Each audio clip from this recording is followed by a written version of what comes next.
You are listening to Alex Nanlohi Podcast, to know the Lord and to make Him known.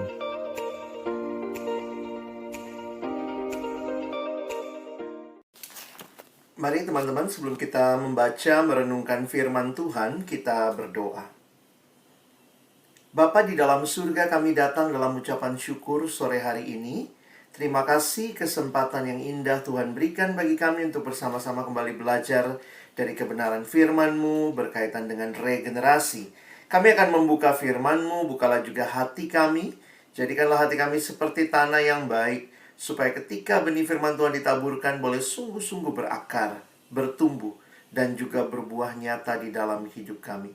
Berkati baik hamba-Mu yang menyampaikan, setiap kami yang mendengar, juga diskusi di antara kami, sharing di antara kami, biarlah makin menolong kami melakukan, menerapkan prinsip-prinsip regenerasi ini di dalam kami menyiapkan pelayanan di kampus kami masing-masing.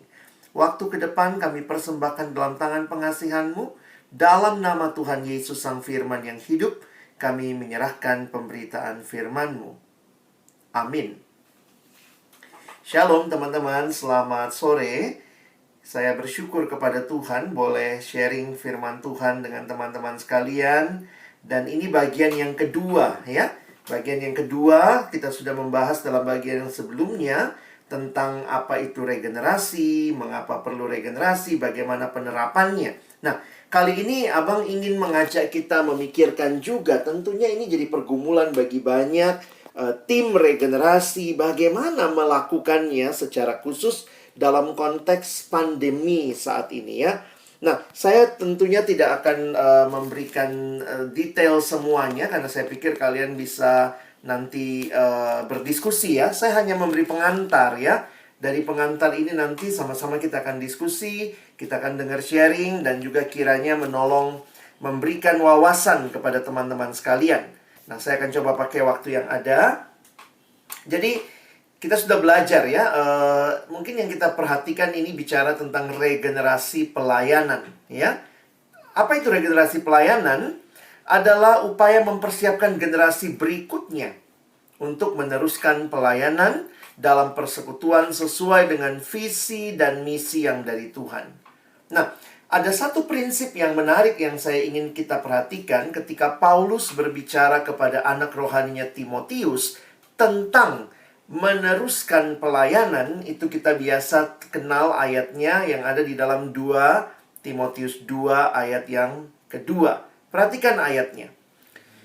Apa yang telah engkau dengar daripadaku di depan banyak saksi, percayakanlah itu kepada orang-orang yang dapat dipercayai, yang juga cakap mengajar orang lain. Jadi kalau teman-teman perhatikan ayat yang singkat ini, perhatikan ya, dalam ayat ini saja terlihat ada 4 generasi. Pertama, Paulus. Yang kedua, Timotius. Apa yang engkau Timotius dengar daripadaku, padaku itu Paulus. Lalu kemudian ada generasi ketiga, percayakanlah itu kepada orang-orang yang dapat dipercayai, itu 3. Dan juga mereka yang cakap mengajar orang lain. Jadi ada 4 generasi, ada juga orang lain di situ. Nah, kenapa ini jadi penting dalam prinsip regenerasi? Saya melihat ini tidak lepas dari prinsip pemuridan.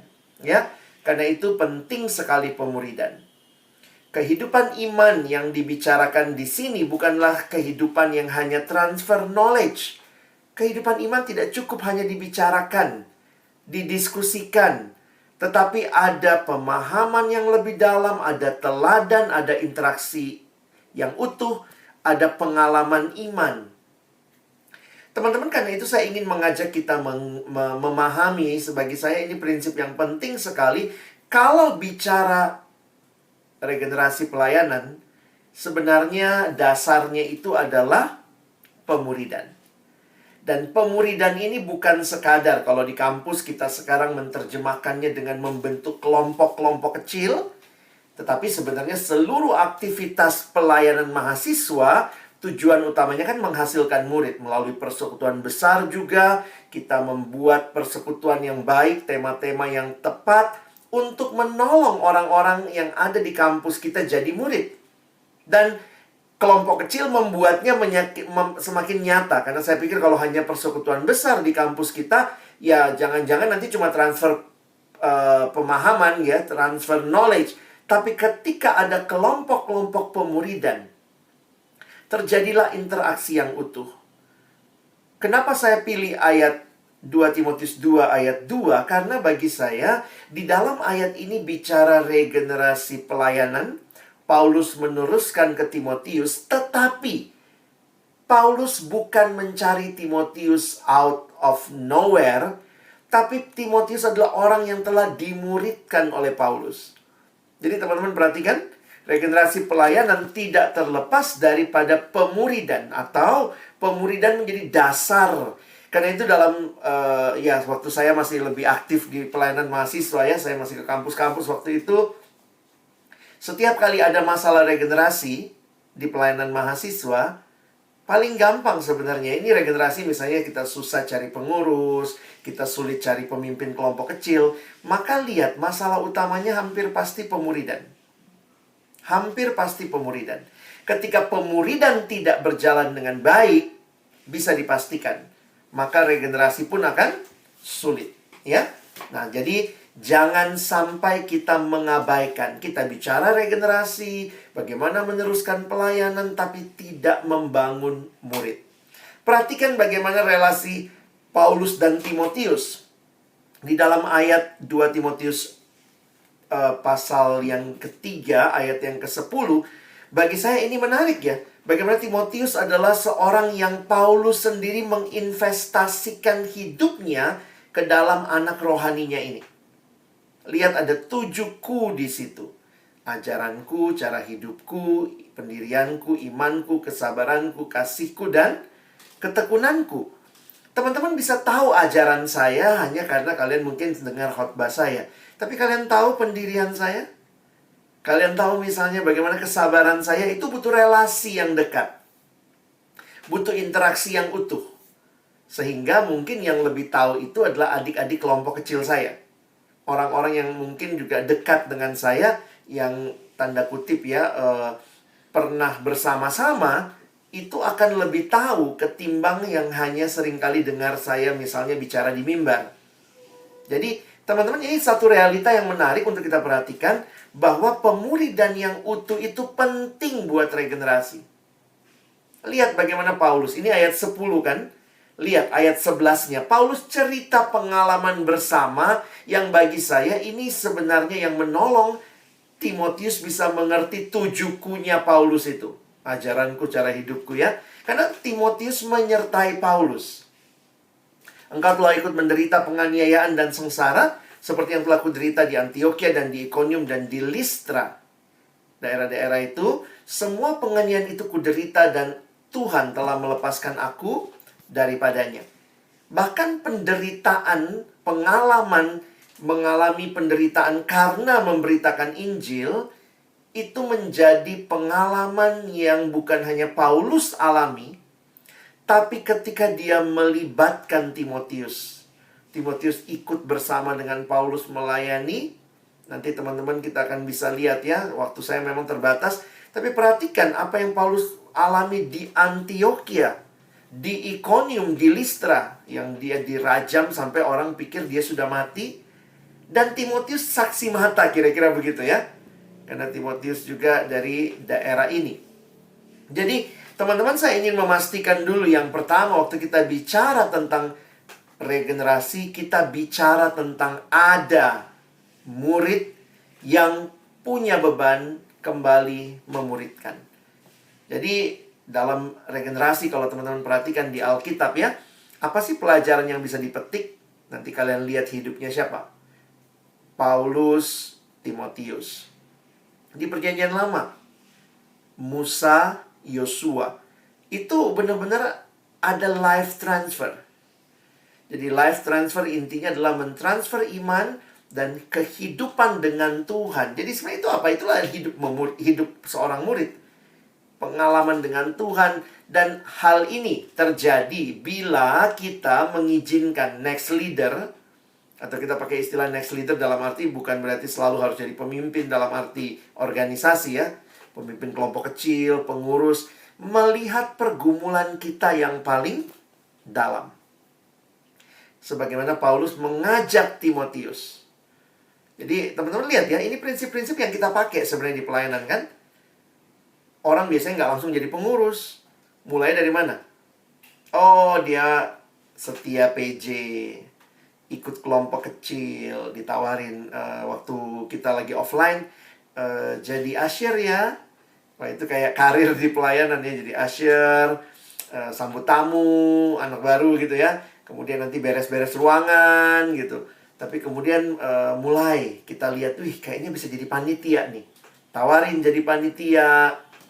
Biasanya ada kakak-kakak senior yang mendampingi. Dalam kepanitiaan itu dilihat lagi. Wow, anak ini luar biasa. Dikasih tanggung jawab bisa. Oh iya, kita berikan lagi kesempatan jadi pengurus. Habis jadi pengurus jadi tim inti mungkin gitu ya.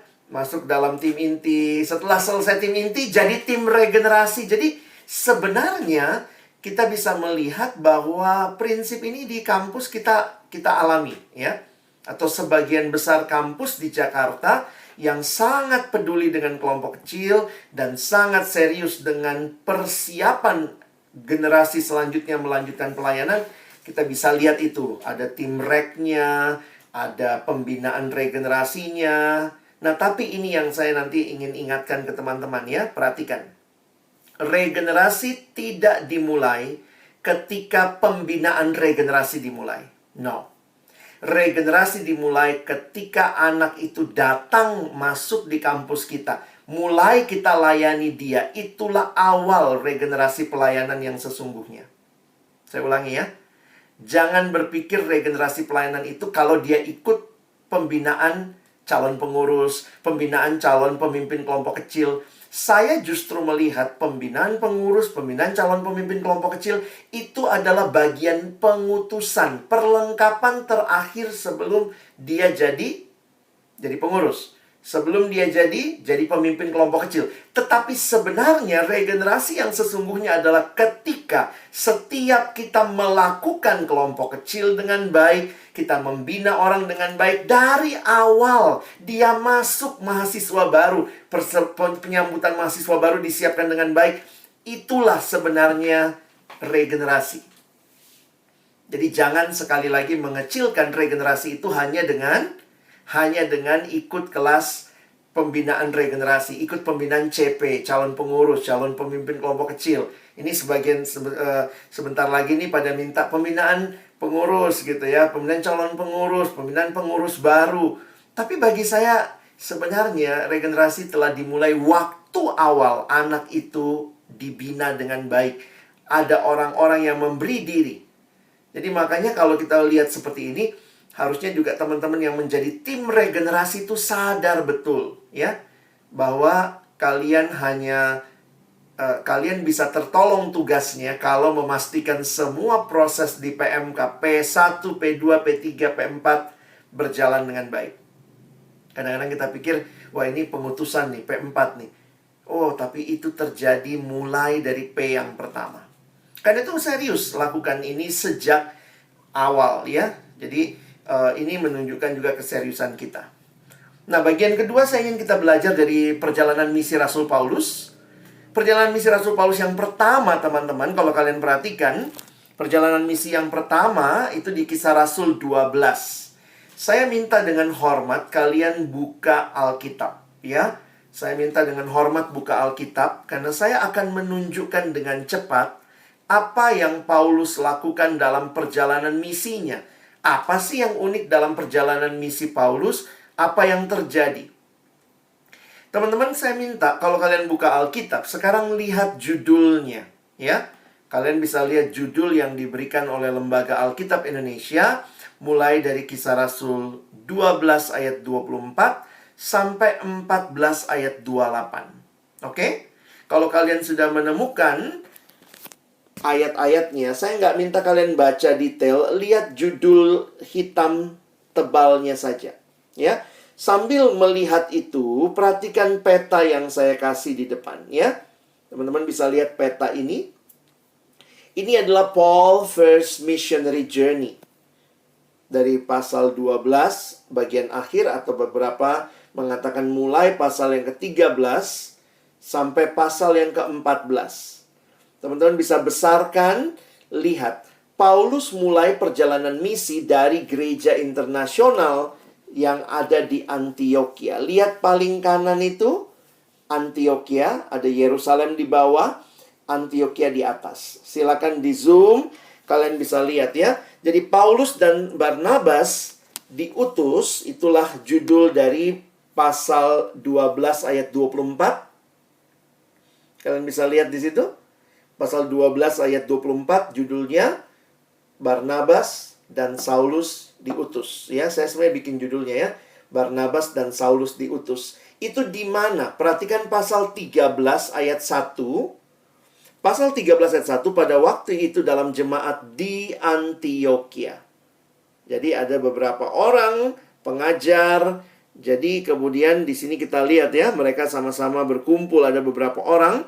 Waktu mereka berdoa, Roh Kudus berkata begitu ya, khususkanlah Barnabas dan Saulus bagiku.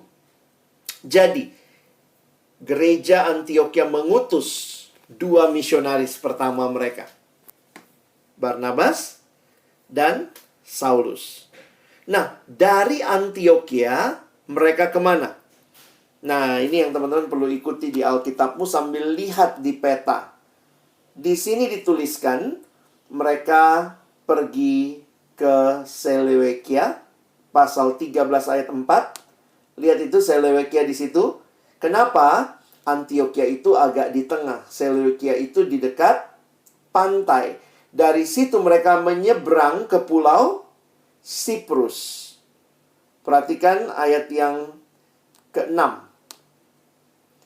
Ayat yang keempat ya. Dari Seleukia mereka berlayar ke Siprus. Setibanya di Siprus mereka di Salamis. Jadi lihat itu ada tulisan Salamis. Salamis itu di ujung kanan pulau Siprus. Lalu mereka melintasi terus turun ke bawah. Karena pasal 13 ayat 6 menuliskan mereka mengelilingi seluruh pulau itu sampai ke Pafos. Jadi kalau kalian ikutin perjalanannya, mesti ikutin tuh ya. Dari Salamis, muter ke bawah ke Pafos. Ya, saya harap kalian bisa memperhatikan itu. Nah, apa yang terjadi sesudah itu? Perhatikan lagi judulnya ya. Setelah Paulus Barnabas di pulau Siprus, LAI memberi judul pasal 13 ayat 13 ke Antioquia di Pisidia. Ada 2 Antioquia pada waktu itu ya. Satu Antioquia yang mengutus Barnabas dan Saulus, itulah Antioquia di Syria. Sementara yang, nanti lihat gambarnya ya. Yang kanan itu Antioquia di Syria, yang dekat Seleukia. Sementara di tengah ada lagi Antioquia yang ada di Pisidia. Oke? Nah, kenapa saya mau tunjukkan ini? Karena Paulus juga mampir ke situ, agak panjang dicatat sampai, lihat ya, sampai pasal 13 ayat 13 sampai 49. Sesudah itu, Alkitab mencatat ke Ikonium, Listra, dan Derbe sebelum akhirnya kembali ke Antioquia. Oke? Lihat ya. Dari Antioquia, pengutusan, diutus mereka ke Siprus. Dari Siprus, nyebrang lagi ke Antioquia di Pisidia. Dari Antioquia di Pisidia, Ikonium, Listra, Derbe. Dari Ikonium, Listra, Derbe, mereka muter lagi kembali. Baru ke Antioquia. Nah, coba lihat gambaran yang dituliskan dalam, digambarkan di peta ini. Ikutin ya. Dari Siprus, pergi ke Antioquia itu naik ke atas, Antioquia Pisidia. Lalu kemudian ke Ikonium, ke Listra, ke Derbe. Tapi lihat tanda titik-titik yang putus-putus. Dari Derbe dia balik lagi ke Listra, balik lagi ke Ikonium, balik lagi ke Antioquia di Pisidia, baru dia nanti ke Atalia. Dari Atalia sini barulah dia balik ke Antioquia yang ada di Syria. Kenapa mesti balik ke Antioquia yang ada di Syria? Karena itu gereja yang mengutus. Jadi bayangkan Paulus pelayanan itu kembali lagi ke gereja yang dia utus. Yang menarik yang abang ingin berikan pemahaman kepada teman-teman, perhatikan waktu Paulus lakukan ini mungkin kita rasa, wih enak ya kalau anak sekarang, wah seneng jalan-jalan dari Antioquia ke sini, ke sini, ke sini. Kira-kira berapa lama ini? Mungkin kalian pikir, paling cepat itu bang. Enggak teman-teman ya. Pada waktu itu belum ada AirAsia. Jadi ini dilakukan dengan bagaimana? Ini dilakukan mengelilingi ini selama 2 tahun. 2 tahun ini perjalanan. Di Alkitab kita cuma 2 pasal.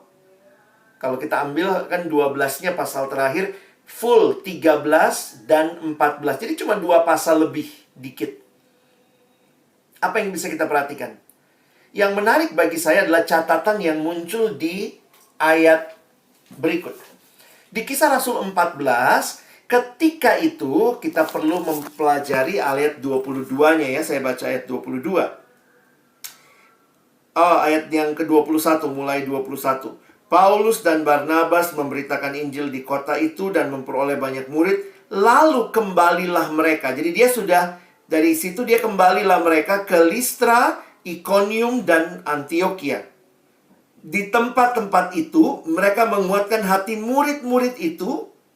Jadi berarti pelayanan Paulus yang pertama kali ke Iconium, Listra, Derbe, Paulus kan tidak hanya mampir, dia tinggal mengajar. Ingat ya, ini 2 tahun ya.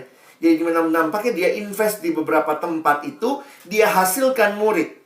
Lalu sesudah itu, waktu dia mau kembali ke Antioquia di Syria, dia lewat lagi Listra, dia lewat lagi Iconium. Di tempat itu dia menguatkan hati murid-murid, berarti sudah ada murid, dan menasihati mereka supaya bertekun dalam iman, dan mengatakan untuk masuk ke dalam kerajaan Allah, kita harus mengalami banyak sengsara.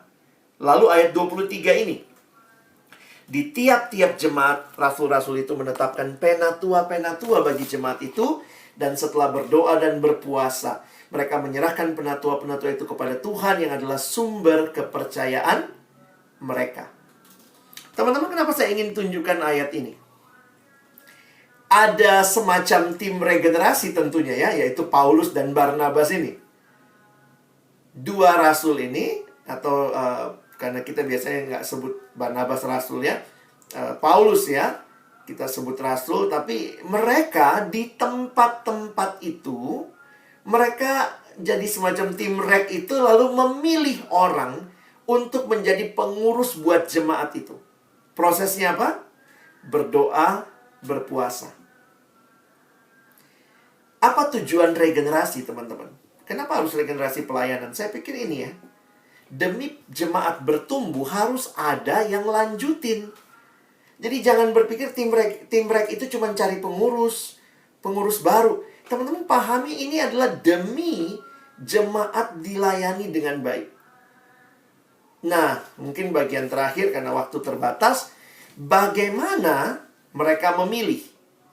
Memang tidak dituliskan di Kisah Rasul di mana memilihnya, siapa yang dipilih. Tapi lihat sebentar ya, paling tidak kita tahu prosesnya, berdoa, berpuasa. Apakah cuma berdoa, berpuasa? Saya pikir mesti baca konteksnya. Mereka memilih dari orang-orang yang adalah murid-murid di situ. Dari beberapa murid itu dipilihlah. Ini istilah yang dipakai penatua. Dan mereka diserahkan kepada Tuhan. Dan mereka diberi kesempatan melayani. Nah teman-teman, kita bisa lihat kriteria penatua atau istilah lain mungkin yang muncul juga diaken. Kalian bisa lihat di dalam kitab 1 Timotius dan Titus. Secara khusus 1 Timotius pasal 3 ayat 1 sampai ayat yang ke-7. Jadi kalau teman-teman perhatikan apa sih yang pasti waktu Paulus memilih sebagai tim rek, apa sih yang menjadi dasar dia memilih? Nah, bagi saya yang menarik adalah lihat fokusnya. Saya nggak sempat bacakan semua ayat ini. Tapi teman-teman lihat aja tuh ayat 1 sampai ayat yang ke-7. Apa saja sih yang harusnya diperhatikan? Nah, dengan cepat sebagai bagian terakhir saya akan bacakan buat kita ya. Nah, ini saya langsung masuk. Saya pakai apa yang John Stott sampaikan. Ada 10 area yang harusnya menjadi perhatian. Nah, ini menurut Paulus sebagai timrek kira-kira ya. Nah, bagi saya ini menarik nih. Makanya kalau kalian mau jadi timrek atau segala macam gitu ya, coba PA sama-sama ya, 1 Timotius 3. Coba PA kan. Dari situ kalian mungkin dapat prinsip-prinsip lebih jelas lagi gitu ya. Yang pertama, bicara di ayat 2. Nah, teman-teman bisa lihat ya. Masalah kekudusan atau kesetiaan kepada pernikahan. Karena konteks waktu itu biasanya penatua yang sudah menikah. Penilik jemaat, istilah lain, penilik, penatua, diaken haruslah orang yang tak bercacat. Ini bicara tak bercacat bukan fisik tetapi moral. Suami dari satu istri. Jadi ya ini juga kita bisa lihat ini ya, suami dari satu istri berarti apa? Menunjukkan kesetiaan ya. Karena ya jangan juga cari pengurus yang dia punya pacar di setiap fakultas ada gitu ya. Sok ganteng banget atau sok cantik banget ya. Nah, jadi ini yang pertama mesti diperhatikan, his fidelity in marriage. Yang kedua, his self-mastery. Dia adalah dapat menahan diri, bijaksana, sopan. Yang ketiga, suka memberi tumpangan. Nah, ini mungkin buat kita bingung, suka memberi tumpangan. Perhatikan, di zaman itu, hospitality diukur dari kesiapan, kesediaan memberikan tumpangan. Kenapa? Karena pada waktu itu kan nggak banyak penginapan. Teman-teman bisa bayangin? Jadi kalau ada penginjil-penginjil, orang-orang yang memberitakan Injil datang ke satu daerah, lalu kemudian tidak ada penginapan, siapa yang terima mereka? Nah, jemaat Kristen waktu itu diukur kerohaniannya, salah satu dengan keterbukaannya memberikan tumpangan kepada orang-orang yang memberitakan Injil. Yang mampir, yang lewat, memberitakan Injil kan butuh tempat tinggal.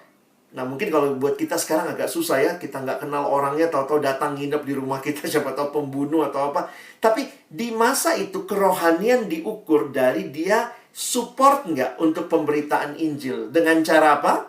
Memberi tumpangan. Jadi memang orang yang mau melayani, melihat Injil itu penting diberitakan. Mengenai his hospitality, his teaching ability, ini muncul lagi seperti 2 Timotius 2, cakap mengajar. Lalu, bukan seorang peminum, lihat drinking habits-nya. Bukan juga pemarah, melainkan peramah, pendamai. Ini berarti masalah temperamennya, masalah emosi, kemarahan dia, bagaimana mengontrolnya. Lalu yang ketujuh, hubungannya dengan uang. Dia bukan hamba uang. Yang kedelapan, hubungannya dengan masalah rumah tangga, disiplin rumah tangga. Jadi kalau dia kepala keluarga, dia kepala keluarga yang baik, disegani, dihormati anak-anaknya. Lihat alasannya. Jikalau seorang tidak bisa mengepalai rumah tangganya sendiri, boro-boro mau mengepalai jemaat Allah. Nah, ini kita perlu PA-kan. Gimana penerapannya sekarang? Kayak dulu di kampus kami akhirnya pernah gitu ya. Di FISIP UI diterapkanlah pengurus minimal IPK 2,5. Logikanya dari sini. Kan belum pada merit ya. Tapi kalau dia nggak bisa ngurus studinya, ya jangan kasih pelayanan yang terlalu berat. Nanti malah studinya yang jadi tugas utamanya juga sebagai mahasiswa terbengkalai. Terus waktu itu pada bilang, kenapa sih 2,5? Saya ingat sekali teman saya ngomong, ya elah, jadi pegawai negeri aja minimal 275. Jadi poinnya dia maksudnya memang akhirnya bukan itu jadi patokan nilai ya. Tapi poinnya adalah kalau memang dia melayani harusnya dia juga sanggup mengurus studinya dengan baik.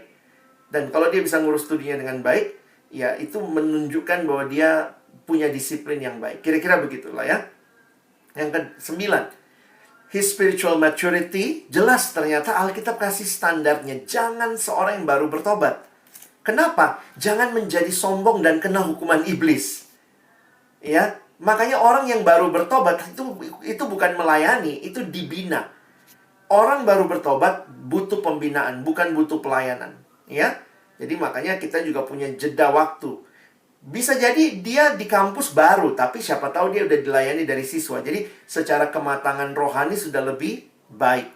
Dan yang ke-10, bagaimana nama baiknya di luar jemaat. Jadi jangan sampai ia jatuh ke dalam jerat iblis, ya. Jangan sampai ia digugat orang. Nah, teman-teman, mungkin pergumulan kita ya, saya lewatin sedikit. Gimana kenalnya kalau lagi online begini? Nah, itu kan pergumulannya. Saya pikir kita harus secara kreatif tentu. Pengenalan pribadi itu penting. Jadi jujur aja ya, buat saya kalau bilang nggak bisa kenal, memang sulit kenalnya, apalagi lagi online begini. Tapi paling tidak lah ya, yang kita cari kan sebenarnya orang yang sudah anggota kelompok kecil. Kan bukan anak tahun 2020. Paling tidak di sini jadi evaluasi juga. Kalau kelompok kecil 2019 baik, sebenarnya nggak susah kok kenalnya, karena paling nggak dia udah kelompok kecil setahun, baru pandemi kan. Jadi poin saya ya mungkin setengah tahun, atau kalau dia anak 2018, sebenarnya kan ini yang sekarang jadi tim inti di kampus-kampus tuh kira-kira 2018, sebenarnya kan itu anggota kelompok kecil yang harusnya modal kelompok kecilnya baik. Tapi kalau ternyata modal kelompok kecilnya juga, waktu itu kami menurun kelompoknya bang, gimana? Nah saya pikir ya, teman-teman mesti bergumul lah ya, bagaimana pendekatan pribadi, telepon, ngobrol. Karena itu yang saya pikir bisa menolong pengenalan. Karena sebenarnya dari semua hal tadi, ya ini prinsip yang saya ingin katakan di bagian terakhir, pasti kan ada murid di pelayanan kita. Jangan berhenti memuridkan di masa pandemi ini.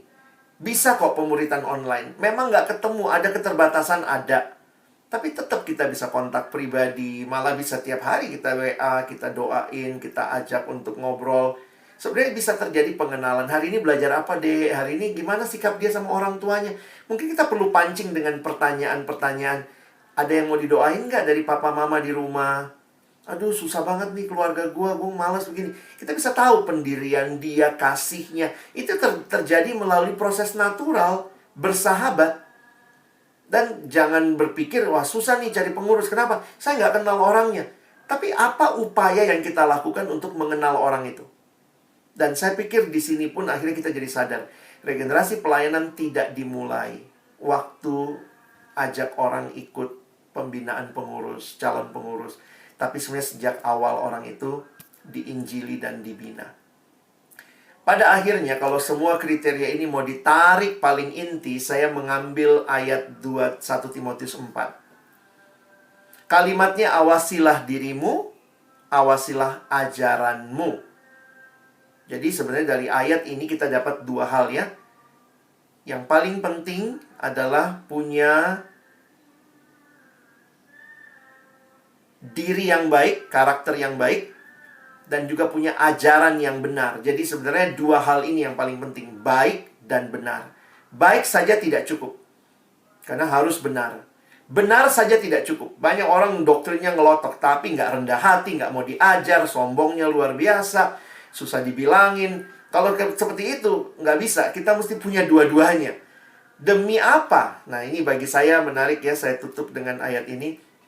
Kenapa sih kita harus cari orang yang baik dan benar untuk melayani di kampus kita?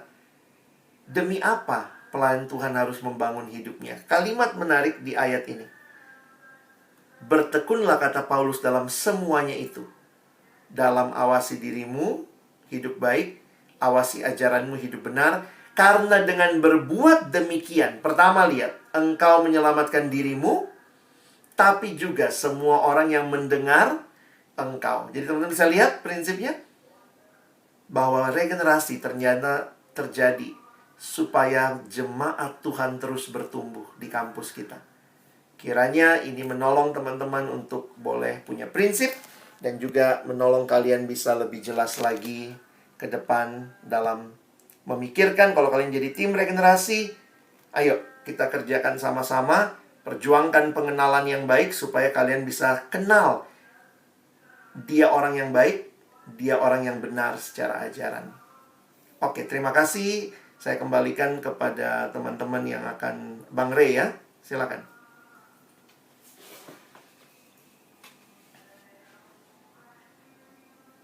Waktunya dan pemaparannya. Nah, teman-teman di sisa waktu ini kita mau sama-sama mencoba terus mengontekstualisasikan prinsip-prinsip yang tadi sudah kita pelajari. Nah, untuk bagian yang pertama ini, aku mau mengajak teman-teman untuk mendownload. Ini udah bikin di pertemuan pertama makalah atau tulisan singkat mengenai kerangka regenerasi yang bisa jadi patokan atau mungkin sumber ide untuk teman-teman boleh terus kembangkan berkaitan tentang bagaimana mengaplikasikan prinsip-prinsip yang tadi Bang Alex bilang, berbicara tentang pengenalan, bagaimana menentukan kriteria, gimana cara tahu orangnya, kemudian membangun pembinaan yang sesuai dengan kondisi orang-orang yang ditemui. Jadi Ruben udah, udah linknya bit.ly/regen pengurus.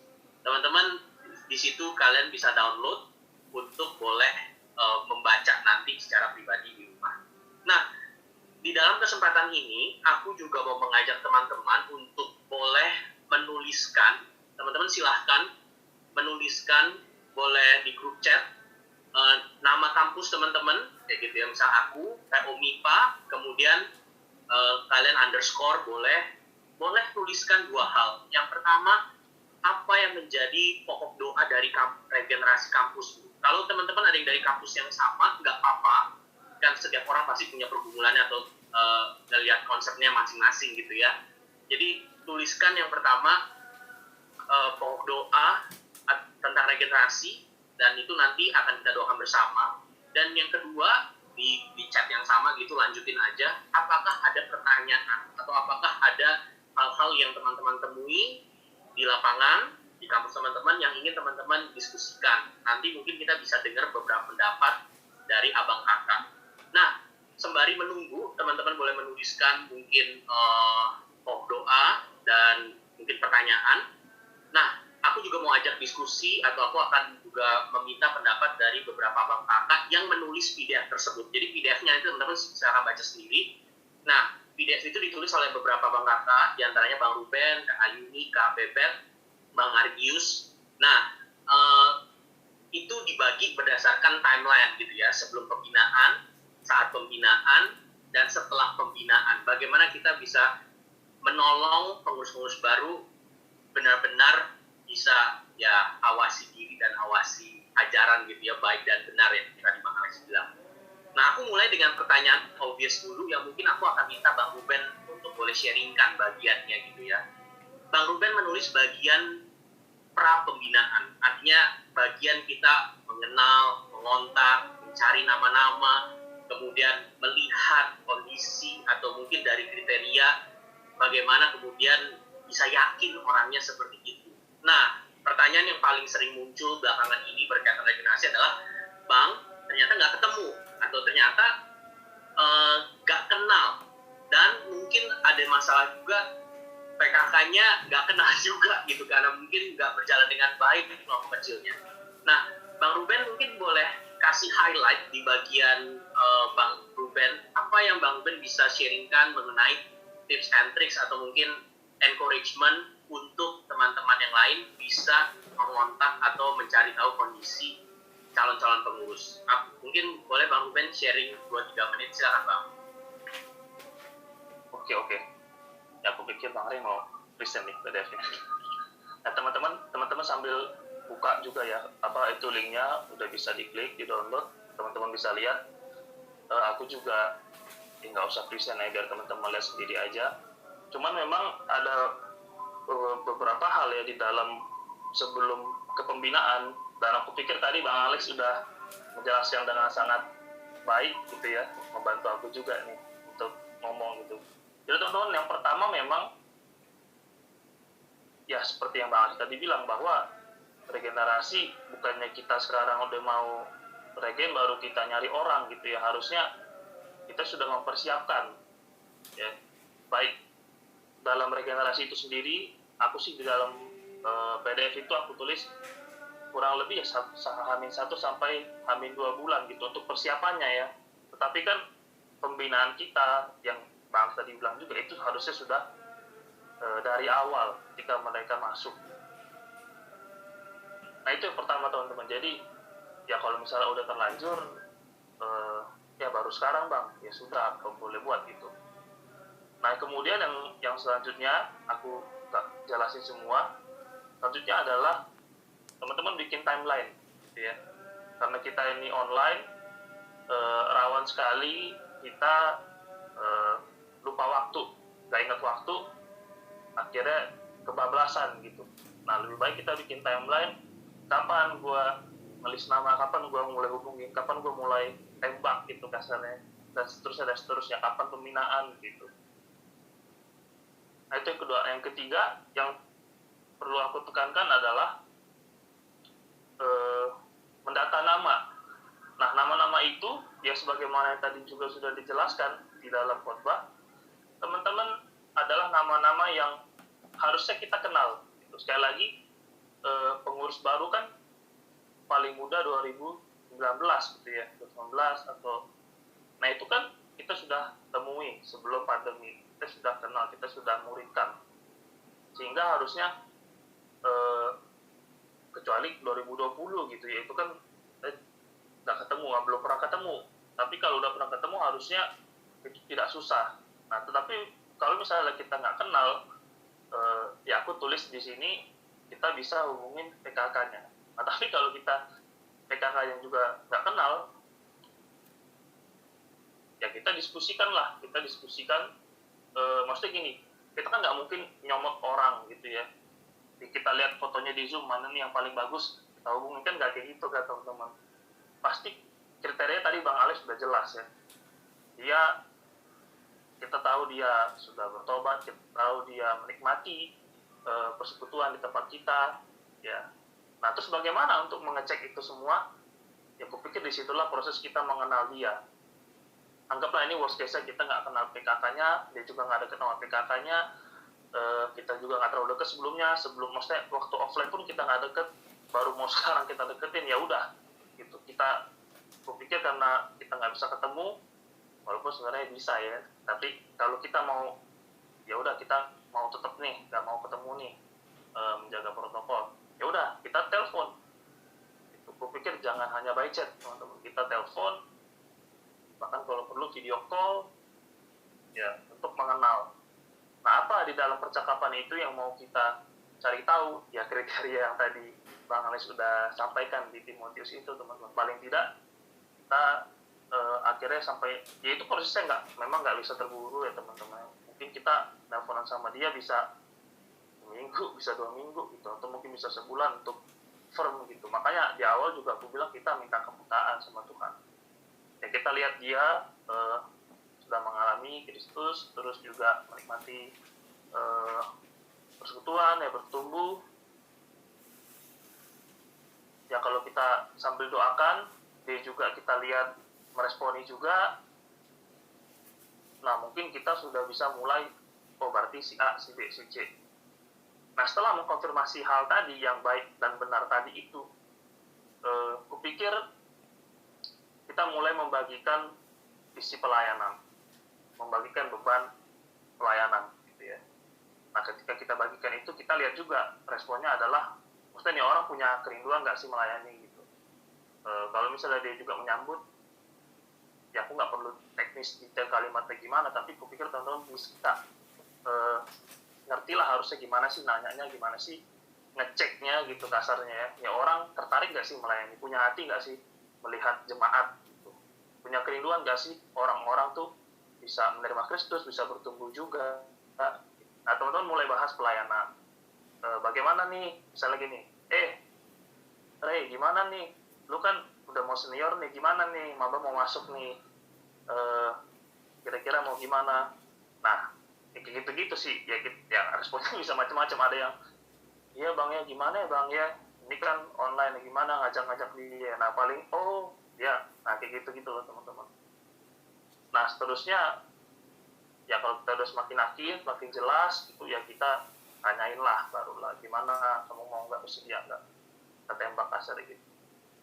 Nah terus setelah ditembak jangan langsung ditinggal ya, tembak lari gitu, tapi kita follow up juga apa yang dibingungin, apa yang raguin gitu ya, misalnya dia ragu apa yang dia ragukan, kalau dia nolak, kita harus cek juga kenapa dia nolak dan sebagainya gitu. Kalau emang dia dengan jelas gitu misalnya pergumulannya apa, ya sudah, kita juga bukan mau maksa gitu. Tapi kalau ini kayaknya nggak jelas nih gitu, kayak kan ala-ala gue nggak layak gitu bang gitu kan, ya itu kan harus dipertegas lagi gitu.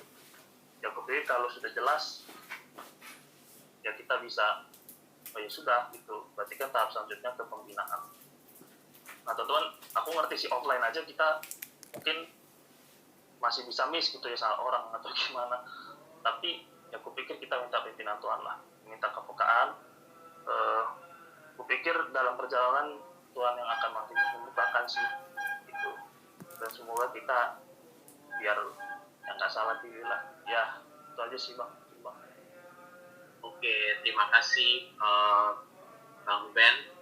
Aku pikir kita mesti coba ya, kita mesti belajar bisa berbagi, apa kalau tadi transfer iman gitu ya, atau berbagi iman dengan cara yang baik gitu ya. Selama ini mungkin kita lebih sering ngandalin, udahlah bikin pembinaan, masukin semua pembicara, kasih visi, kasih misi, kasih pemahaman. Tapi di masa online ini kita semakin melihat bahwa at the end sebenarnya regenerasi adalah pribadi meregenerasikan pribadi gitu ya, bukan sistem atau bukan kelas yang meregenerasikan orang, tapi orang lah, pribadi lah yang meregenerasikan pribadi, yaitu kita kepada adik-adik.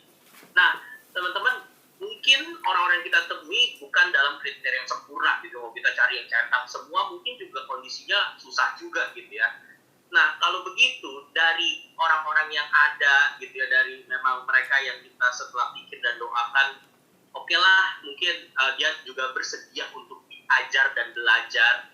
Nah, gimana caranya kita bisa dengan efektif memperlengkapi mereka dalam pembinaan di masa seperti ini? Karena kita nggak tahu ya, semester depan mereka melayaninya offline kah, langsung seperti dulu lagi, atau mungkin masih online. Kalaupun masih online, mereka mungkin belum pernah ngalamin misalnya ngontak jemaat atau apa, maksudnya kayak memperhatikan. Mungkin kalau bikin poster, bikin link Zoom itu gampang lah, tapi kan kita tahu pelayanan bukan cuma tentang hal-hal seperti itu. Nah, Kak Ayumi boleh sharing gitu ya, kira-kira apa yang mungkin bisa jadi penekanan atau apa yang mungkin dari ide-ide apa supaya pembinaan kita bisa lebih tepat sasaran dan mungkin efektif untuk adik-adik yang akan kita dukung. Silakan Kak Ayumi, ada pendapat? Ya, halo teman-teman, sorry kalau berisik, ada background suara yang noise. Ya, teman-teman, thank you Bang Ray untuk jawabannya. Aku menghimbau teman-teman, seperti tadi Bang Ruben juga bilang, teman-teman boleh sambil buka PDF kerangka regenerasi yang ada di room chat, supaya kita sama-sama punya dasar yang sama ketika aku kasih pendapatku tentang bagian yang tadi sudah ditanyakan Bang Ray sama kita. Sama aku lebih tepatnya. Ya, teman-teman, dari PDF kerangka regenerasi tuh dan juga dari pemaparan Bang Alex, kita tuh jadi mengerti dan juga kita tahu kalau regenerasi itu dilakukan agar tidak ada generasi yang absen dalam mendengarkan Injil dan kebenaran firman Tuhan di kampus masing-masing, kayak gitu. Nah, oleh karena itu, berangkat dari hal tersebut, kita mempersiapkan regenerasi dengan sebaik-baiknya. Nah, berkaitan dengan hal itu juga, mempersiapkan regenerasi dengan sebaik-baiknya, aku tuh keinget satu hal yang menarik waktu aku kuliah, dosenku pernah ngajarin kayak gini. Disclaimer dulu, aku mahasiswa keguruan dulu, jadi kurang lebih hal-hal tentang pendidikan aku bisa terapin juga ke bagian pelayanan kayak gitu.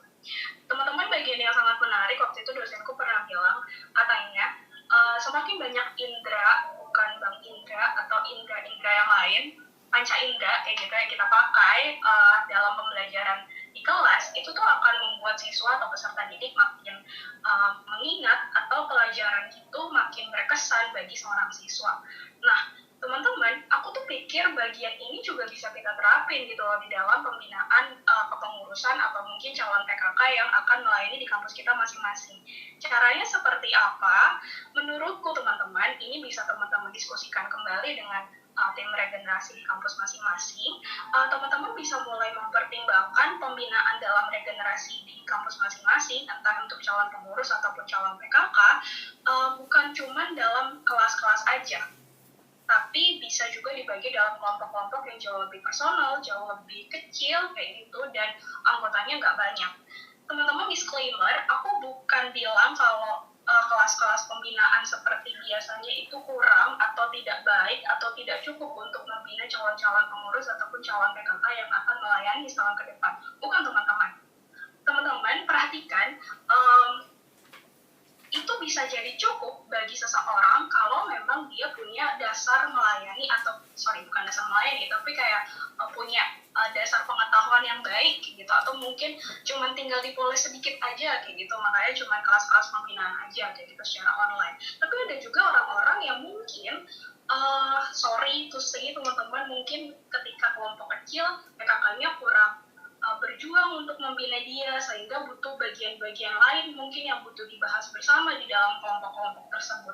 Nah, teman-teman harus perhatikan dan jeli melihat orang-orang yang akan melayani selama setahun ke depan. Orang-orang ini seperti apa gitu loh di dalam kelompok kecil mereka, di dalam keseharian mereka, dan ketika teman-teman men-sharingkan dan teman-teman ngobrol seperti tadi yang pembinaan Bang Ruben sharingin, terus teman-teman menemukan ada hal-hal yang perlu ditajamkan kembali di dalam kelompok-kelompok yang jauh lebih kecil setelah kelas-kelas pembinaan, menurutku kelompok-kelompok yang jauh lebih kecil akan lebih baik gitu teman-teman adakan setelah kelas-kelas pembinaan selesai. Aku berpikir salah satu skemanya seperti ini teman-teman. Ini contoh skema yang aku pikirkan ya teman-teman untuk kelompok yang jauh lebih kecil setelah kelas pembinaan. Misalnya nih teman-teman setelah mendengarkan pemaparan dari pembicara A atau mungkin podcast A kayak gitu yang teman-teman kasih untuk didengerin sama calon pengurus atau CPKK kayak gitu. Terus teman-teman setelah itu teman-teman bisa janjian masuk ke breakout room itu kalau teman-teman habis pemaparan dari pembicara A dan kebetulan pakai platform Zoom, atau mungkin kalau teman-teman pakai Google Meet bisa buat room Google Meet-nya lagi, atau mungkin pakai video call, WA, banyak banget gitu platform-platform yang teman-teman bisa pakai untuk join di kelompok teman-teman itu gitu. Nah, terus apa yang dilakukan di dalam kelompok itu? Teman-teman bisa mulai saling sharing tuh. Apa sih yang menarik dari pembicara A yang tadi udah disampaikan? Terus atau mungkin podcast A yang tadi udah sama-sama didengerin kayak gitu. Terus apa sih yang sulit untuk dilakukan dalam pelayanan setahun ke depan, entah dalam bentuk offline atau entah dalam bentuk online kayak gitu.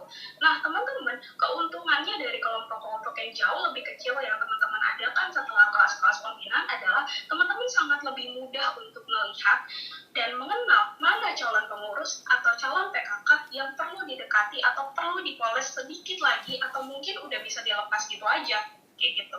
Jadi kan mudah tracingnya, mudah melihatnya kayak gitu. Nah, teman-teman setelah itu teman-teman bisa juga melakukan komitmen bersama dari pembinaan yang sudah sama-sama didengar, atau mungkin podcast dari pembicara A yang sudah sama-sama didengar. Nah, setelah itu teman-teman juga bisa mengambil pelayanan bersama kayak gitu sebagai salah satu bentuk teman-teman sebagai tim regenerasi memberikan pengalaman yang konkret bagi setiap calon pengurus ataupun calon PKK yang akan melayani setahun ke depan. Tadi Bang Alex dan juga di dalam PDF yang sudah kami tulis bersama, pelayanan itu bukan cuma sekedar pembinaan untuk regenerasi pelayanan itu bukan cuma transfer knowledge aja teman-teman, tapi teman-teman juga berbicara tentang pribadi si pengurus itu, pribadi si PKK itu. Jadi jangan lupa kalau teman-teman usahakan untuk memberikan pengalaman yang konkret kepada orang-orang tersebut, supaya orang-orang tersebut tuh melihat dan makin tahu ladang pelayanan setahun ke depan tuh seperti apa kayak gitu. Nah, salah satu bentuk pengalaman konkret yang mungkin teman-teman bisa pikirkan, misalnya nih habis kelas pembinaan memimpin PA atau mungkin ber-PA bersama kayak gitu. Terus di dalam kelompok-kelompok diskusi itu banyak banget tuh yang bilang, Kak, gimana ya kalau misalnya kita mimpin PA tapi dalam bentuk online. Waktu itu aja PKK aku minta offline untuk mimpin PA, aku tuh bingung banget gitu loh, kayak itu kayak gitu bingung, apalagi ini online kayak gitu. Nah, teman-teman sebagai tim regenerasi, teman-teman ajak mereka untuk mungkin dalam 3 minggu ke depan PA bareng-bareng kayak gitu, terus gantian mimpin, teman-teman duluan yang mimpin kayak gitu, gimana sih mimpin PA online kayak gitu. Dan akhirnya teman-teman, karena tadi awal semakin banyak indera yang kita pakai untuk belajar, itu akan semakin mudah untuk mengingat sesuatu, alias pengalamannya banyak. Itu juga dengan hal ini, pengalamannya banyak gitu loh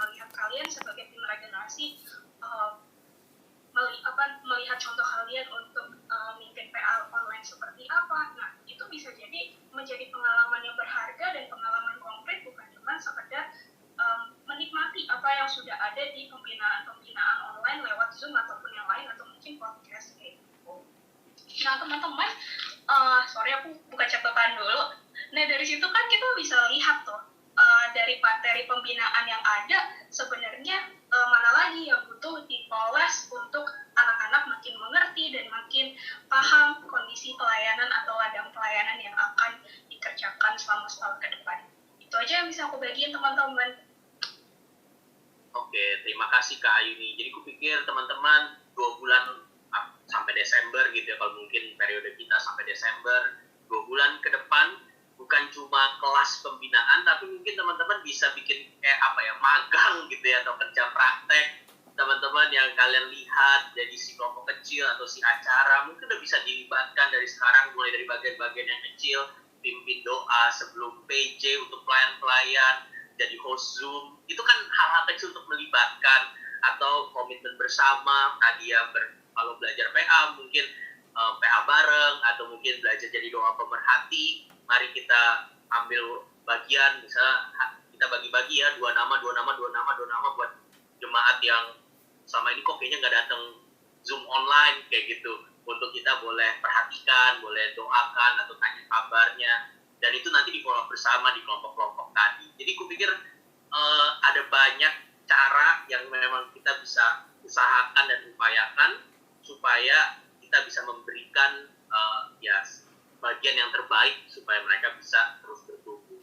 Nah, satu pertanyaan lagi mungkin yang bisa aku minta Kak Bebet untuk sharingkan, seandainya nanti pengurus ini sudah menjawab atau mungkin pengurus ini sudah bersedia, apa sih peran yang bisa kita terus perjuangkan atau upayakan supaya mereka bisa terus teguh gitu? Karena ya teman-teman pasti udah ngalamin lah jadi pengurus kan, betul udah diikutin kelas pembinaan, tapi masih banyak hal-hal yang kita nggak tahu, atau mungkin nanti di hari H lapangan baru bingung kayak gitu. Nah, Kak Bebet mungkin boleh sharing dari pengalamannya, bagaimana cara-cara atau effort yang memang mungkin pada masa seperti ini harus lebih kita upayakan untuk membimbing adik-adik pengurus yang baru ke depannya. Kak Bebet boleh sharing dari pengalamannya, silakan. Ya, halo, selamat sore menjelang malam. Suaraku terdengar jelas ya? Terdengar. Oke, aku to the point aja, berbagi dari pengalaman juga dan tentunya dari keyakinan bahwa yang namanya pemuridan itu aku sih mempercayainya bukan, kita nggak bisa bilang berhenti pada satu titik tertentu gitu ya. Misalnya ketika kita bilang udah meregenerasikan, sudah menjawab, lalu selesailah proses pemuridan bagi orang tersebut. Tentu bukan seperti itu, ya kan? Setidak-tidaknya sampai kita mengutus seseorang melalui pelayanan mahasiswa, menurutku sampai situlah sepatutnya kita memikirkan dengan maksimal memuridkan mahasiswa di kampus kita masing-masing, gitu ya. Memang beberapa orang dan bahkan teladan dari abang kakak staff yang aku lihat sampai setua itu pun, aku tidak perlu sebut seumur ya, sampai setua itu pun masih terus melakukan pemuridan yang secara intensional di dalam kelompok-kelompok kecilnya kepada dulu adik-adik semasa mahasiswa. Nah, tapi setidak-tidaknya sampai mereka kita utus melalui pelayanan mahasiswa, disitulah komitmen kita untuk memuridkan seseorang.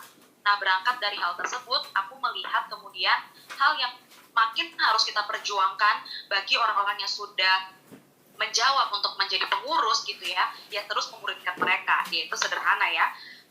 Kalau memang teman-teman adalah PKK dari orang-orang tersebut, yaitu harusnya nggak perlu dipertanyakan lagi ya kan, ya teman-teman tetap melakukan proses pemuridan yang intensional di dalam kelompok-kelompok kecil teman-teman dengan adik-adik pengurus itu. Tapi aku lihat ada satu kekhususan, pergumulan lebih tepatnya ya, dan juga bagaimana kita mempersiapkan orang-orang yang memang jadi pengurus gitu. Karena itu dari pengalamanku dulu di kampus, setiap mulai dari angkatanku lah ya, yang kemudian aku regenerasikan, misalnya angkatan 2012, aku memimpin kelompok tumbuh bersama 2 orang tim inti yang saat itu menjadi tim inti di kampus ya. Aku nggak punya kapasitas memimpin seluruh pengurus baru saat itu ya, tapi aku memimpin tim intinya, 2 orang tim tim inti ini aku pimpin kelompok tumbuh bersama. Yang aku bisa saksikan adalah kita itu tentu membahas firman iya, tapi pada akhirnya banyak sekali pergumulan, diskusi berkaitan dengan kepengurusan, berkaitan dengan pelayanan-pelayanan yang dilakukan, itu terjadi di situ. Kalau kita datang ujuk-ujuk 6 bulan setelah mereka ngurus, mungkin mereka bisa berkata, siapa nih kakak ini gitu, dari kemarin dia kemana aja gitu kan. Jadi kemudian niat kita yang baik itu dan bahkan juga masukan kita yang baik itu jadi tidak mudah diterima oleh mereka karena mereka belum pernah punya tabungan relasi dalam tanda kutip dengan kita. Mereka mungkin bisa jadi punya kesalahpahaman buat kita kan, ini kakak ini cuma pengen ngerusuh kepengurusan kita zaman sekarang gitu.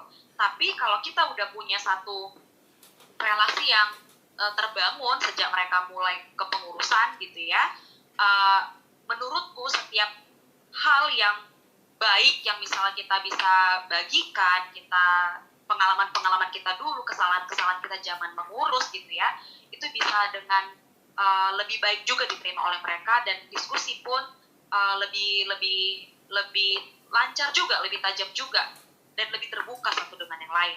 Jadi aku memimpin kelompok tumbuh bersama KTB dari 2 tim inti. Mereka bukan kakakku, tapi mereka orang yang aku regenerasikan, ya. Dan kemudian masuk ke angkatan 2013, aku kan angkatan 2011. Nah, mereka itu kan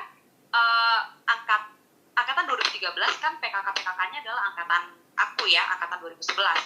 Jadi memang pada saat itu yang menjadi tim inti atau BPH gitu ya di kampusku, di PMK aku adalah AKK-AKK-ku dan juga AKK-AKK-nya temanku gitulah. Jadi aku tetap proses pemuridan kepada orang-orang ini tetap berlangsung seperti ya aku lagi kelompok kecil biasa gitu. Tapi memang aku secara personal lebih banyak ngobrol sama yang lagi jadi pengurus saat itu ya, yang lagi jadi tim inti saat itu. Karena di dalam pertemuan kelompok kecil biasa nggak terlalu leluasa lah ya untuk menceritakan pergumulan kepengurusan, walaupun bisa aja dan tentunya TKK yang lain bisa mengerti. Tapi untuk kemudian lebih detail membahas soal kepengurusan, pergumulan mereka, kekhawatiran mereka, aku punya relasi-relasi yang lebih personal lah dengan orang-orang ini gitu. Telepon iya, ketemu langsung iya, atau juga walaupun mereka misalnya ini bukan AKK-ku, aku ajak aja yang tadi teman BPH-nya yang lain untuk ngobrol-ngobrol, ketemu langsung gitu.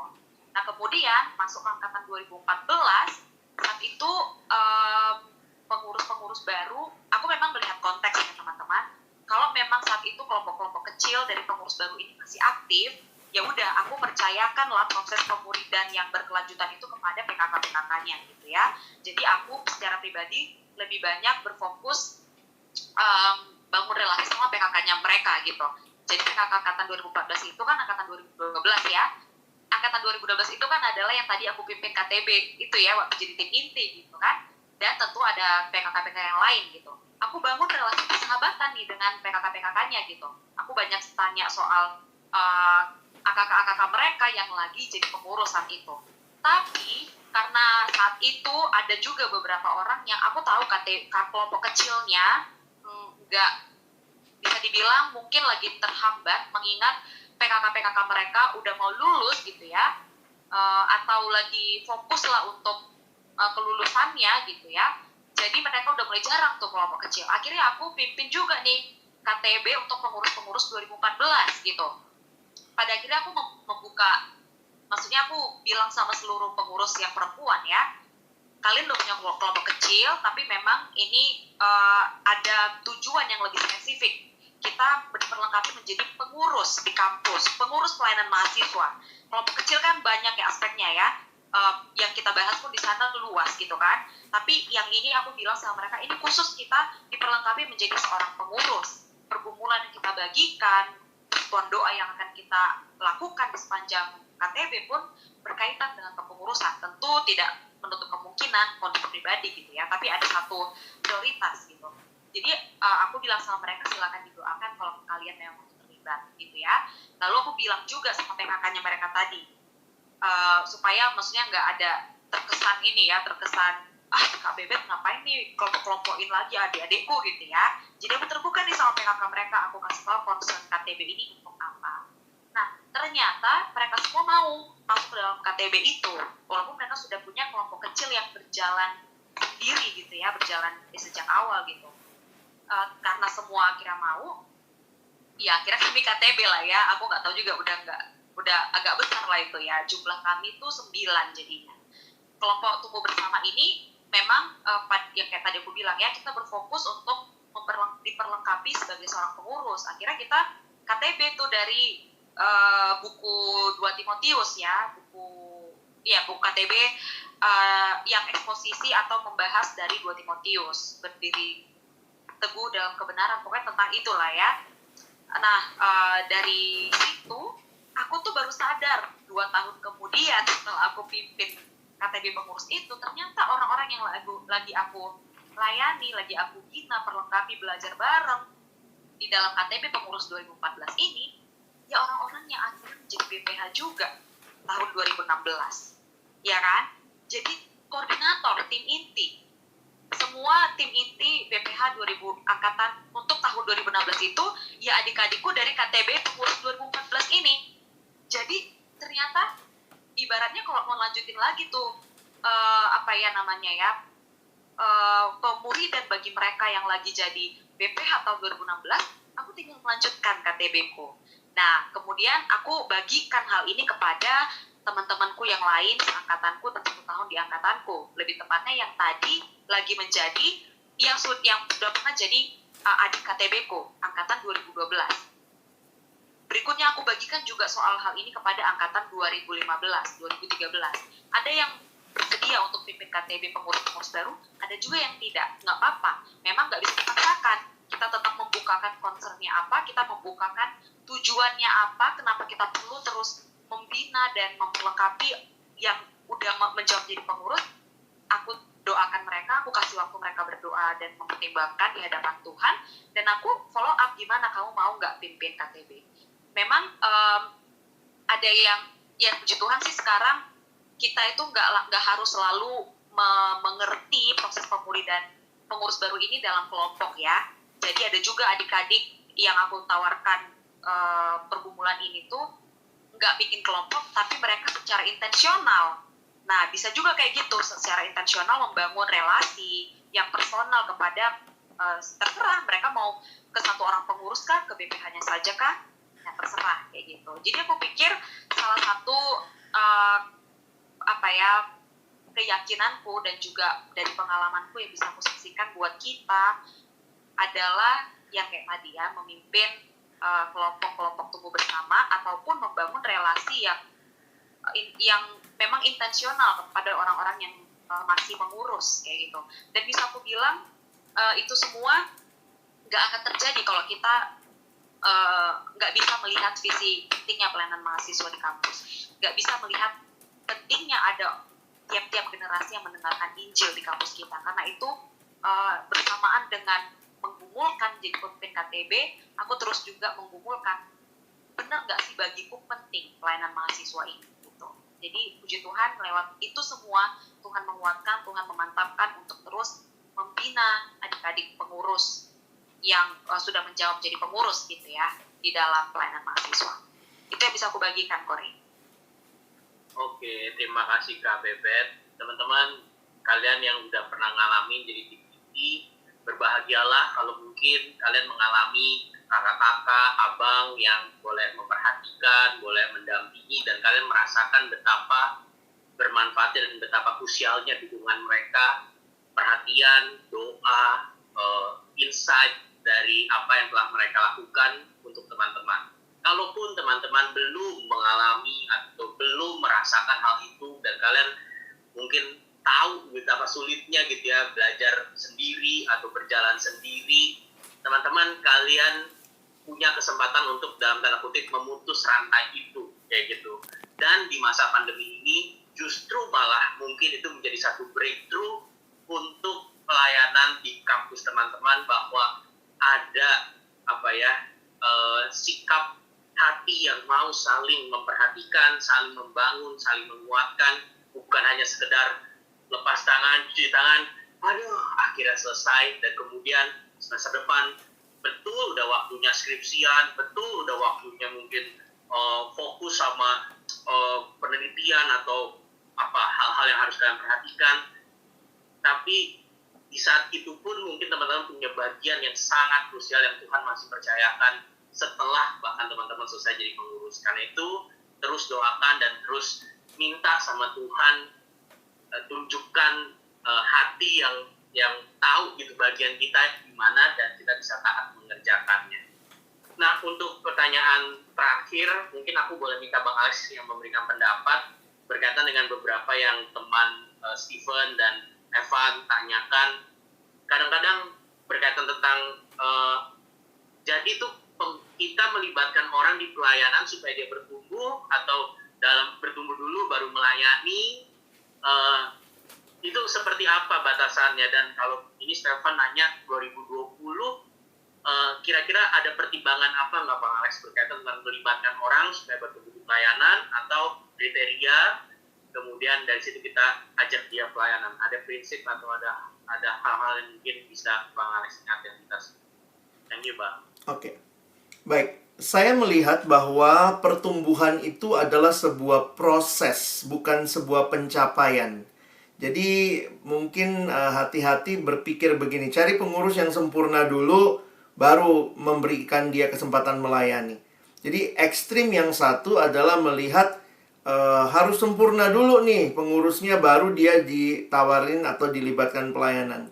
Tapi ekstrim yang satunya adalah ya udahlah, kan pertumbuhan pelayanan ini juga buat pertumbuhan, ya udah libatin begitu. Nah, saya lihat kita mesti punya garis untuk menarik dengan jelas, yang saya pikir itu tergantung pergumulan konteks di mana teman-teman ada. Ada konteks yang ini ideal. Jadi kalau semua ideal, nah ini prinsipnya, standar itu kan ideal. Nah, kalau tidak ideal, di situ kita harus bermain cantik, karena saya pikir juga Tuhan kasih mungkin kita hikmat dalam situasi tertentu. Saya kasih contoh begini. Contoh lah ya, maksudnya kalau kita bicara dia harus sudah bertumbuh. Nah, itu kan logikanya kalau semua proses regenerasi di kampus adalah hasil dari kelompok kecil yang baik, pasti nggak sulit. Jadi udah ada orang yang pertumbuhannya baik, beban pelayanannya baik. Nah, tapi misalnya nih, kelompok kecil nggak jalan dengan baik. Terus harus cari pengurus. Ada nih kualitasnya, tapi ya dia cuma mau melayani aja, cuma mau jadi pengurus, tapi belum bertumbuh dan seterusnya. Nah, kadang saya lihatnya mungkin kita juga perlu untuk tetap buka hati, melihat seperti yang Kak Bebet bilang gitu ya. Apakah waktu misalnya orang yang seperti ini diminta melayani dan dia mau melayani, ada nggak yang dampingi pertumbuhan dia? Jadi itu yang mesti kita pastikan. Alkitab soalnya cukup jelas ya. Saya agak takut memang karena Alkitab jelas waktu bicara di 1 Timotius, 2 Timotius, Titus gitu ya. Jangan buru-buru menumpangkan tangan. Jadi kadang saya lihatnya begini. Kalau memang fokus kita adalah melalui pelayanan dia bertumbuh, pastikan bukan cuma pelayanannya yang jalan, tapi pertumbuhannya. Karena itu misalnya, apakah ada, misalnya kalau kelompok kecilnya nggak jalan, tapi dia dipegang di KTB pengurus, ada nggak pemimpin KTB pengurusnya yang fokus sama dia? Atau bahkan saya bilang begini ya, mungkin nggak usah kasih status pengurus, bilang aja tim kerja. Jadi nggak keberatan nama. Lalu karena dia tim kerja, nggak semua rapat dia mesti ikut. Jujur aja kadang-kadang kita jadi pengurus ini banyak banget rapatnya. Dan kita suka merasa makin banyak rapat, makin rohani kita. Padahal buat anak yang baru juga, nanti begini. Kalau kamu menampilkan wajah jadi pengurus itu banyak rapatnya, nanti lama-lama dia kalau melihat, wah gue nggak suka nih rapat-rapat misalnya. Akhirnya dia jadi ekstrim, merasa dia nggak bisa melayani nih karena nggak. Jadi kadang saya lihat, mungkin kita tahu batasannya. Ini tim kerja dulu. Nah, di situ saya pikir butuh hikmat. Dan kalau suasananya normal lagi, maka ya standarnya yang dipakai. di kampus saya pernah lah ya, di kampus saya FISIP UI pernah tuh kami nggak punya pemusik. Satu-satunya pemusik yang ada dan mau itu zaman itu kan aduh miskin banget lah, tahun 90-an awal ya. Satu-satunya pemusik yang mau itu masih ngerokok. Gimana dong? Kalau sekarang kan bisa jadi masih ngerokok, ya udahlah jangan jadi pemusik gitu ya, karena pemusik pun kita harus standarnya tinggi. Nah, waktu itu kita juga bingung kalau bilang enggak, siapa tahu dia juga dengan ini. Nah, tapi karena kondisi nggak normal, nggak ada orang lain, maka waktu itu kami minta dia, tapi ada yang tandemin. Jadi dalam tanda kutip, pengalaman dia melayani juga, di dalamnya dia pun ngeliat ada orang lain yang sama-sama melayani. Oh, penting ya jaga kerohanian ya, penting ya hidup kudus ya, penting ya hidup dalam kebenaran. Nah, akhirnya itu jadi sesuatu yang dia jadikan prinsip juga. Tapi sekali lagi, itu sebenarnya kondisi yang tidak normal. Karena kalau kondisi normal ya seperti yang Alkitab bilang, standar ya harus bukan sempurna ya, tapi paling tidak terlihat dia mau bertumbuh, dia mau berubah, dia mau dikoreksi, karakternya bertumbuh. Jadi saya susah kalau misalnya Bang Ray nanya, jadi mana nih, mesti duluan bagus dulu pelayan karakternya baru melayani, atau dengan melayani karakternya dibangun? Saya pikir itu bisa Tuhan pakai dua-duanya. Oke, terima kasih Bang Alex. Kiranya mungkin keyakinan kalau teman-teman baca PDF yang kita buat, ada dua prinsip yang kita rindukan. Kita mau save the minister dan save the ministry. Itu dua hal yang mau sama-sama kita doakan. Kita bukan cuma jadi tim rek ya, yang penting pelayanan kita lanjut. Orangnya jungkir balik, susah, kenapa, itu terserah lah, itu udah urusan mereka, aku udah selesai. Tapi kita juga mau memperhatikan ya pribadi-pribadinya, menjadi kakak, menjadi gembala. Di satu sisi juga menolong mereka semakin terampil pelayanan, semakin paham esensi visi misi. Karena itulah yang menjadi visi pelayanan kita. Teman-teman, kiranya beberapa pemaparan ini boleh menolong, memberikan insight, wawasan, ide menjadi dasar. Teman-teman boleh terus doakan, terus pikirkan, terus ya kalau pakai Paulus tadi, doakan dan puasa bersama untuk bisa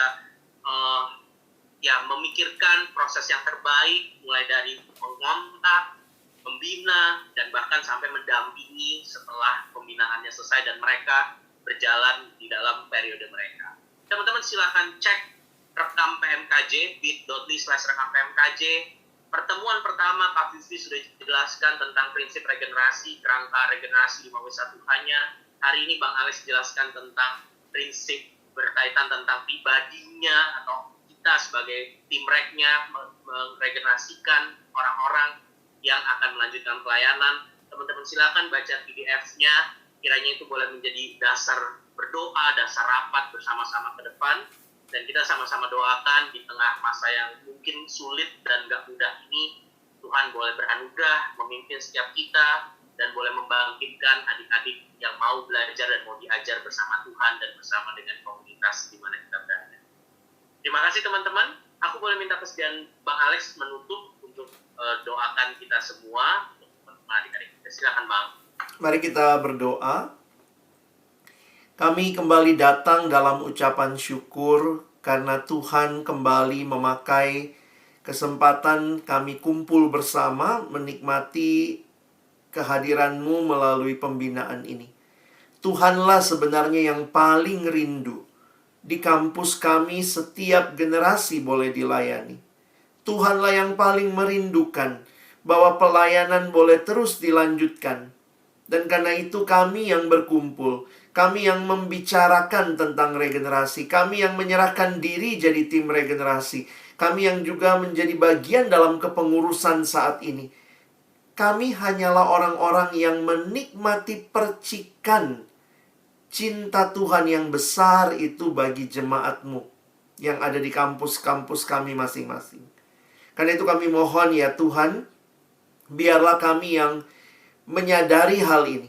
Kami benar-benar memikirkannya, mendoakannya, menggumulkannya, berpuasa untuk hal ini, dan merindukan bahwa kiranya melalui karya Tuhan di dalam dan melalui penyerahan diri kami, Tuhan membangkitkan generasi-generasi yang akan melayani di kampus kami dengan baik.